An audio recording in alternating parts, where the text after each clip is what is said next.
Hello, I'm Kristy Allen, and you're listening to the Tsunami of Truth here on johnmichaelchambers.com.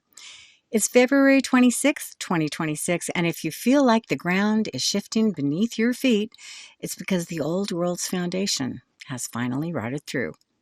Someone called me the Delilah of D-Class this week, and well, I'm going to lean into that title because if Delilah knew where the false strength of the giants was hidden, then we're here to show you exactly how those giants, gurus, and the dragons of the old 1871 corporation have been shorn of their power. To my listeners like Brett Rickenbacker, the ones who stood in the gap for a decade while being called crazy just for telling their friends and family the truth about Pizzagate.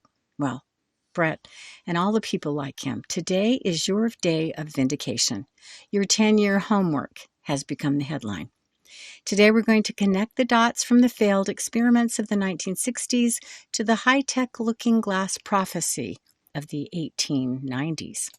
We're going to look at why the bloated gurus are popping like overfilled balloons and why the backward walking, a term used by our Native American friends, is finally turning into a sovereign leap forward.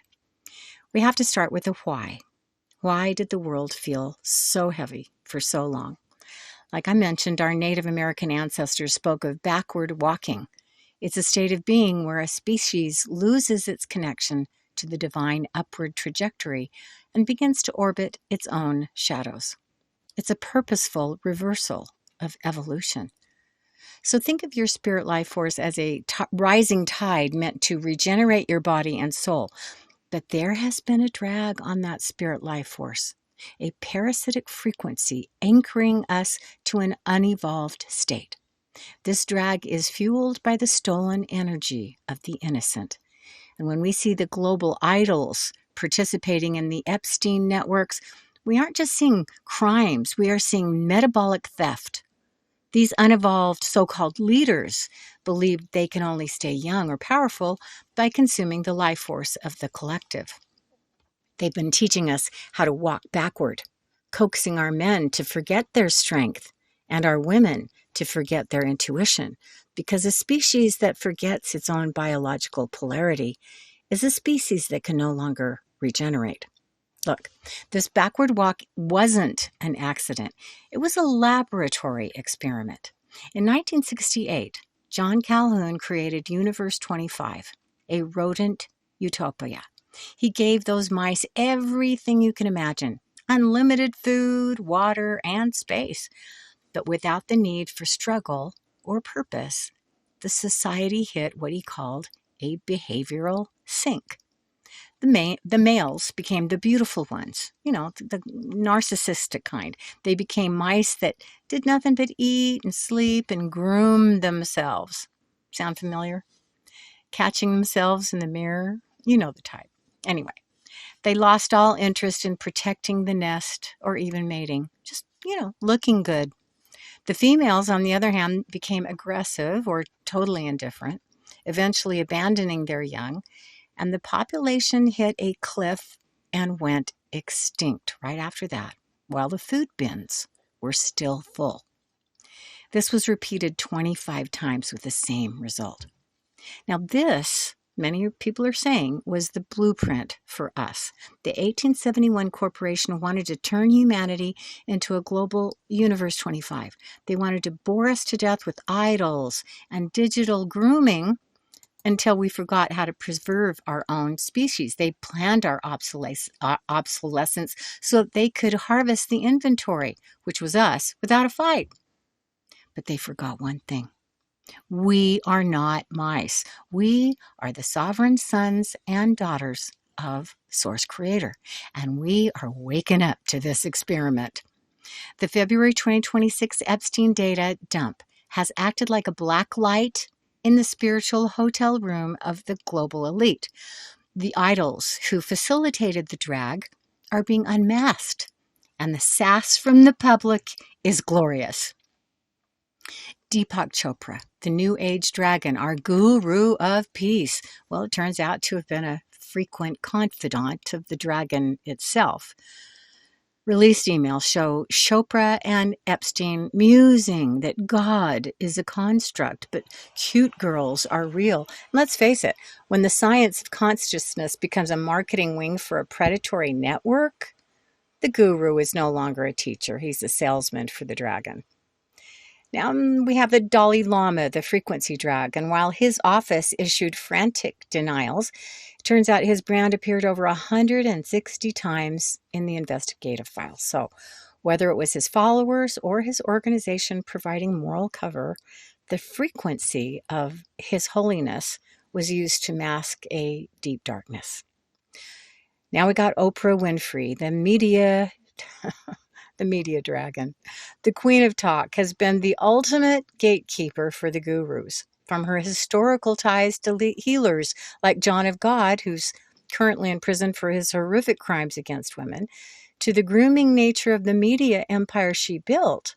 The public is finally saying, "We see you, Oprah."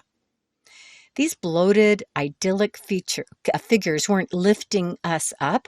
They were the anchors for the backward walking, a dance that our own Michael Jackson made fun of. They were the beautiful ones of Universe 25, teaching our children to focus on the Disney grooming while the dragons feasted in the shadows.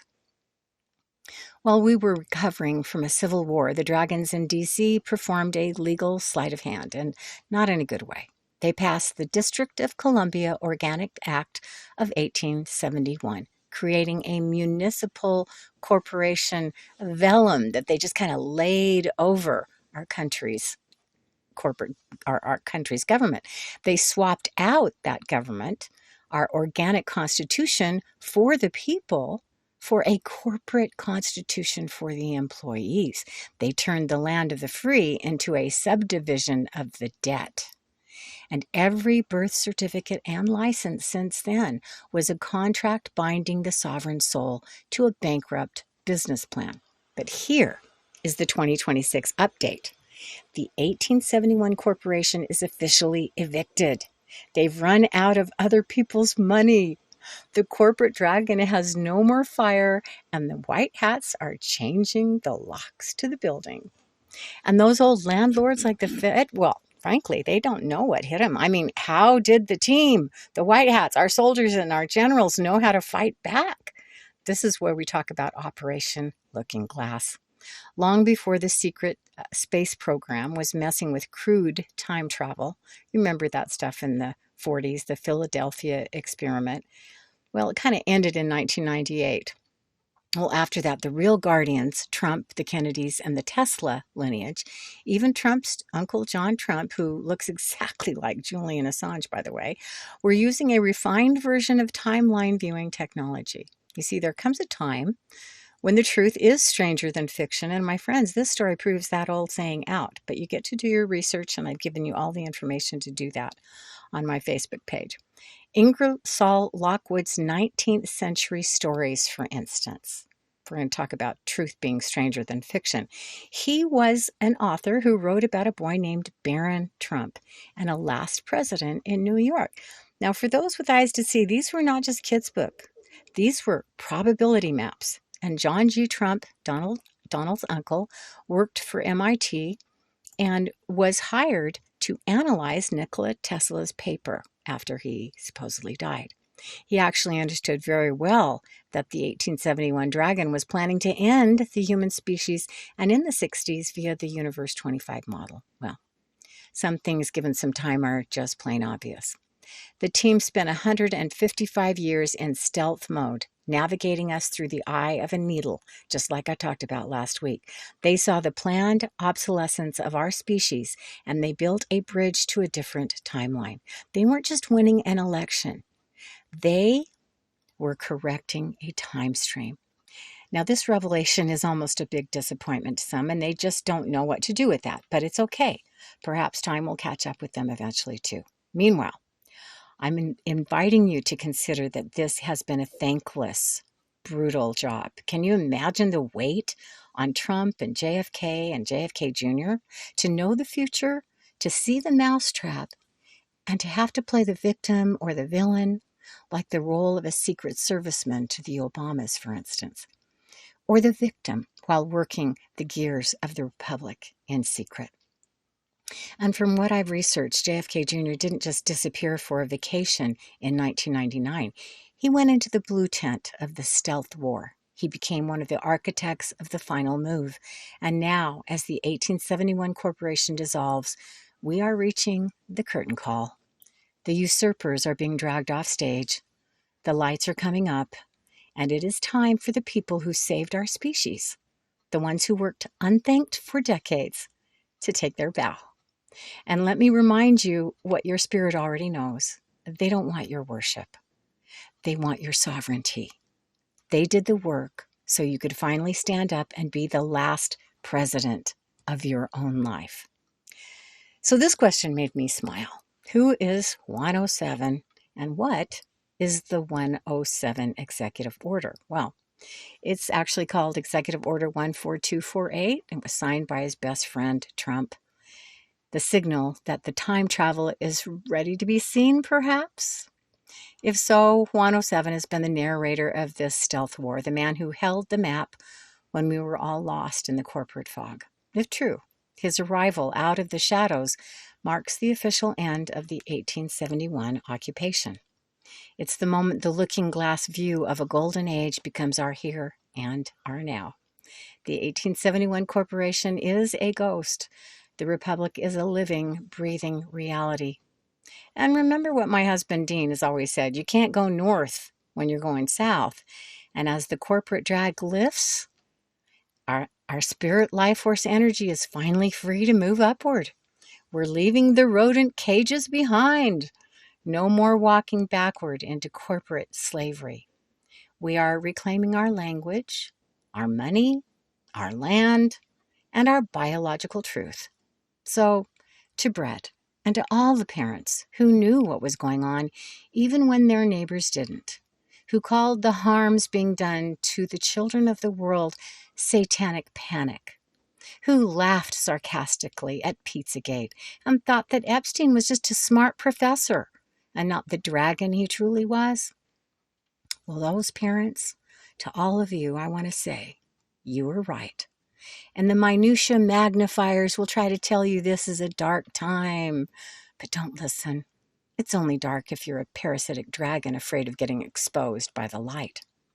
But for the sovereigns, it's the most beautiful sunrise in 155 years. I'm Kristy Allen.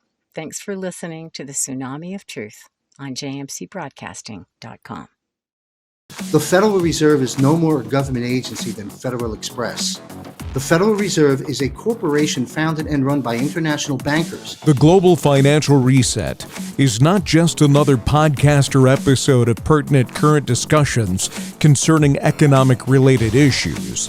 It's also an ongoing educational workshop series. Join me and my prominent guests every Wednesday live at 8:30 p.m. Eastern on JMC Broadcasting's backup Rumble channel on X, Facebook, and YouTube. Sign up for JMC's free weekly war report, including notifications of when the Global Financial Reset show is published. The future is bright, and it belongs to us, not to the global elite. You can survive and thrive this reset transition, but it takes action on your behalf. The Global Financial Reset Workshop Series gives you the tools to get out of the system with confidence.